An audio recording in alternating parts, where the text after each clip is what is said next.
عجبتني أنا أكثر حاجة عجبتني حقيقة قانون الدولي. أيوة أنها مخالفة للقانون الدولي. شوف يلزمنا نفهموا حاجة اليوم، إنه الرسالة اللي قدمتها القوات المسلحة اليمنية، وأتمنى أن لا نستعمل كلمة الحوثي على خاطر هم أبناء اليمن طبعا. هم الجيش اليمني. وبعيد عن التفاصيل واضح المقاومة معناتها قناعة عميقة. نعم. أنا مش نحكي لكم حاجات شخصية على خاطر عندي برشا علاقة وبرشا تاريخ، وأنا عشت في اليمن وخدمت فيه في من 2011 حتى 2014. أولى علاقتي باليمن كانت مع المجموعة التي تدربت ونفذت فيما بعد عملية الشهيدة دلال المغربي نهار 13 مارس 78. كان أحد المقاتلين الأشاوس في تلك العملية هو مقاتل يمني لم يكتب له المشاركة بسبب إصابة تعرض لها في آخر أيام التدريب، والتقينا فيما بعد في الاجتياح الصهيوني للبنان عام 82.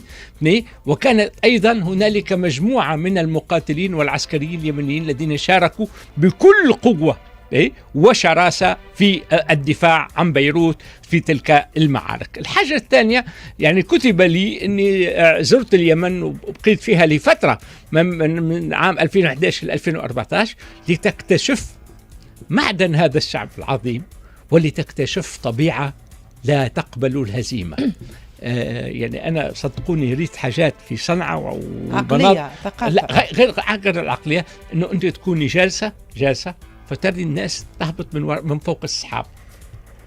نحكي بجد، راني تقولوا توش دي الحكايه هي كلها مناطق جبليه. نعم. هي التي من اروع البناء. نعم، صنعاء مدينه جميله جدا. صنعاء، اما نحكي لك انا في المستوى الجيوستراتيجي، اليمن دوله لا يمكن ان تهزم.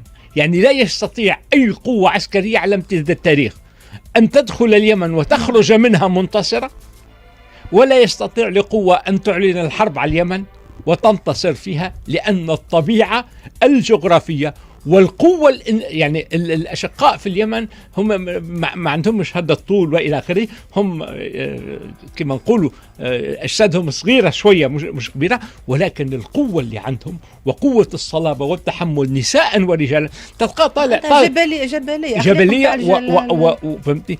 ثاني حاجة، هم من الشعوب التي تعتز بانتمائها العربي والإسلامي بشكل كبير. هما يا باسل أصل العروبة عند اليمن. كل العرب خرجوا من اليمن. نعم. السلالات العربية الكل خرجت من اليمن. نعم. فيما يخص القضية الفلسطينية هنالك موقف يمني يعني غير قابل ليس للنقاش يعني حتى للتلميح له بأن اليمن مع فلسطين ظالمة أو مظلومة.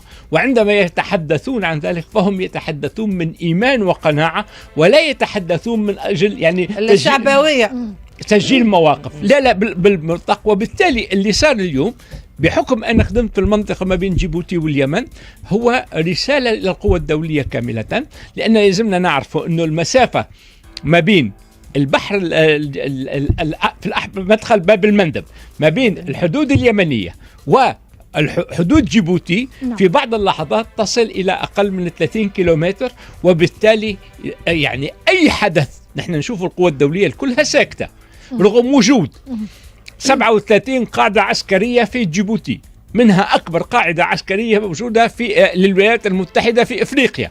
وبالتالي كل هذه القوى صمتت لأنها تعلم تماما أن باب المندب هنالك قدرة على إغلاقه، وإغلاق باب المندب هو تدمير تام لكل الاقتصاديات التي تعمل في العالم. وبالتالي هذا التهديد اليوم أخذ على محمل الجد، باعتقادي سيكون له تأثير في الأيام القادمة. أعطاهم مهلة وفسر وقال مش أول مرة ما جيش. نعم. مش هكيك فجأة.